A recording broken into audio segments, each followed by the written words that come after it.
किस्मत पे भरोसा करते हैं? भाग्य में क्या लिखा है ये आप जानते हैं?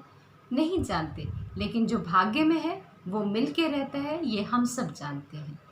नमस्ते, मैं जानवी झा आपको एक स्टोरी सुनाने आई हूँ। एक स्टोरी बता रही हूँ जिससे आप समझ सकते हैं कि जो भाग्य में लिखा है वो आपको मिल के ही रहेगा, चाहे कुछ भी कोई कर ले। हम अपना काम करते हैं, हम अपना कर्म करते हैं, और अगर हमारी किस्मत में होता है तो हमें वो मिल के ही रहता है। एक बार क्या होता है, एक व्यक्ति होता है, वो बहुत काम करके थक गया होता है, तो वो सोचता है चलो शहर से दूर दूसरे शहर में जाके कुछ दिन आराम करूँगा। एक हफ्ते की छुट्टी लेके वो उस शहर जाता है और होटल में रुकता है। लेकिन क्या है, रात भर उसको नींद ना आने की प्रॉब्लम थी, तो रात भर वो करवट लेके और लेटे रहता था। लेकिन जैसे सुबह होता था उसको नींद आने लगती थी। तो नींद जब जब भी आती थी तो बाहर आवाज़ आती थी, सीताराम सीताराम करके एक साधु महात्मा की आवाज़ आती, वो गीत गाता रहता है। तो वो जब सुबह टाइम उसको नींद आती है, उस वक्त इसको ये आवाज़ आए तो वो क्या होगा, नींद टूट जाएगी। तो वो नींद उसकी टूट जाती है और वो मैनेजर को नेक्स्ट डे कहता है, यहाँ पे जो भजन या जो राम सीता सीताराम जो भी करता है उस बंदे को सुबह यहाँ नहीं करवाना।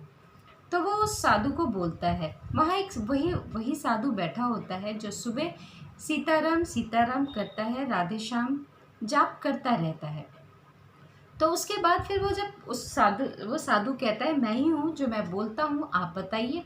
तो वो कहता है, अगर आप ऐसे ही सुबह इस तरह बोलेंगे तो मैं सो नहीं पाऊँगा। तो वो कहता है, बेटा सोने का टाइम तो रात होता है और 3-4 बजे ब्रह्म मुहूर्त होता है, इस टाइम पे तो प्रभु का नाम लिया जाता है। तो वो कहता है, इस टाइम पे ही मुझे नींद आता है, और तुम्हारा प्रभु मुझे खाना नहीं दे सकता जब तक मैं अपने हाथों से काम नहीं करूँगा या कर्म नहीं करूँगा, तब तक मुझे तुम्हारा प्रभु खाना नहीं दे सकता। तो साधु ने कहा, ये बात तो सही है, जब तक तुम काम नहीं करोगे तब तक तुम्हें कोई खाना नहीं दे सकता। लेकिन अगर किस्मत में लिखी है, भाग्य में लिखा हुआ है कि आपको वो मिलेगा, तो आप चाहो चाहे ना चाहो आपको मिल के रहेगा।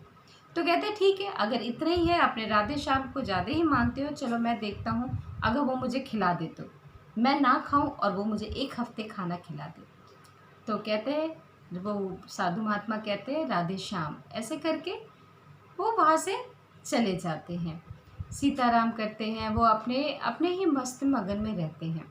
लेकिन ये क्या करता है, अगले दिन उठता है, सुबह ही की सुबह एक जंगल में चला जाता है, जहाँ पे मतलब बहुत घना जंगल होता है और एक पेड़ होता है जो बहुत घनी होती है, जिसमें ये ऊपर चढ़ जाता है, कोई भी इसको देख नहीं सकता। ये सोचता है, अब तो मुझे कोई देख नहीं सकता, ना ही तो कोई मुझे नीचे उतार के खाना खिला सकता है, ना ही कुछ।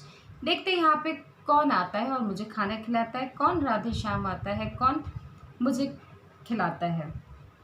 वो ऊपर बैठा होता है, सुबह से दोपहर हो जाता है। दोपहर में वो देखता है कुछ लोग आते हैं, वहाँ खाने लगते हैं, कहते हैं हम बहुत थक गए हैं, चलो खाना खाते हैं।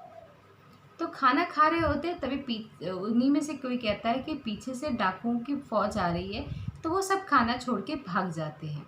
उस व्यक्ति जो ऊपर बैठा हुआ था ये सब देख रहा था, तभी डाकू वहाँ आ जाते हैं। वहाँ वो देखते हैं, अरे ये खाना रखा हुआ, उन्हें भी बहुत ज़ोर से भूख लगी होती है।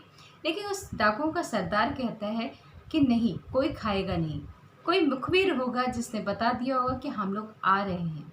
इतने में एक कहता है कि देखता हूँ सरदार, आसपास कोई दिखे तो हम उसको पकड़ के लाते हैं, शायद वो मुखबिर ही हो। वो आसपास देख कर आता है, कोई नहीं। वो फिर देखते हैं तो एक की नज़र ऊपर जाती है, जिस पेड़ पे वो व्यक्ति बैठा होता है। उस डाकू को नज़र आता है वो व्यक्ति, तो उसको ऊपर से नीचे उतारा जाता है और पूछा जाता है, तो मुखबिर है? तो वो कहता है नहीं। उसको कहा जाता है, तूने खाना रखा है? कहता है नहीं। कह रहे फिर खाना है? तो वो सब बताता है, लेकिन कहते हैं कि अगर ये बात सच है तो तू इस खाने को खा, क्योंकि वो कहते हैं अगर मुखबिर होगा तो इस खाने में जहर या तो कुछ खाने में कुछ मिला के दिया होगा जिससे हम बेहोश हो जाए और पकड़े जाए। तो वो कहता है कि नहीं, ऐसा कुछ नहीं है, वो खा रहे थे, तभी किसी ने कहा कि डाकू का झुंड आ रहा है, तो वहाँ से भाग गए। कोई मानता नहीं है, उसको मारते हैं और कहते तू इसको खा के दिखा। वो कहता नहीं मैं खाऊंगा नहीं, आप जो बोलिए मैं वो काम करूँगा। तो कहते नहीं तू इसको खा। तो नहीं जा जितनी बार नहीं करता उतनी बार वो लोग उसको मारते हैं और उसको फिर हाथ पांव बांध के उसके मुंह में खिलाते हैं, ठूस ठूस के खिलाते हैं। वो कहता है नहीं मुझे नहीं खाना, लेकिन उसके हाथ पांव बांध के उसको मार मार के खिलाया जाता है। कहने का मतलब है उसके भाग्य में उस दिन का खाना था। इसीलिए सोचिए उस घने जंगल में कौन आ रहा कौन जा रहा, लेकिन फिर भी वो व्यक्ति जो वहाँ से आए थे कुछ लोग खाना रखे और तभी डाकुओं का सुन के भाग गए खाना रखा हुआ। अब यही कहने का मतलब है जो हम कर्म करते हैं वो तो हमें करना ही करना है, लेकिन जो हमारी किस्मत में भाग्य में लिखा है वो हमें मिल के रहेगा। कई लोग कहते हैं हम कितना भी कुछ कर ले हमारा भाग्य तो खराब है। ऐसा कुछ नहीं है, हमारे कर्मों पे सब लिखा होता है। हमारे कर्म कैसे हैं, हम किस तरीके का, हमारा जो प्रारब्ध है ज़िंदगी का वो कैसा है, उसी पे हमारे भाग्य भी डिपेंड करता है। कहने का मतलब है आप इसको समझिए और जानिए। इस कहानी को आप सुनेंगे तभी समझ में आएगा कर्म भाग्य क्या है। दोनों ही चीज़ एक है या अलग अलग है। भाग्य का लिखा कोई बदल नहीं सकता।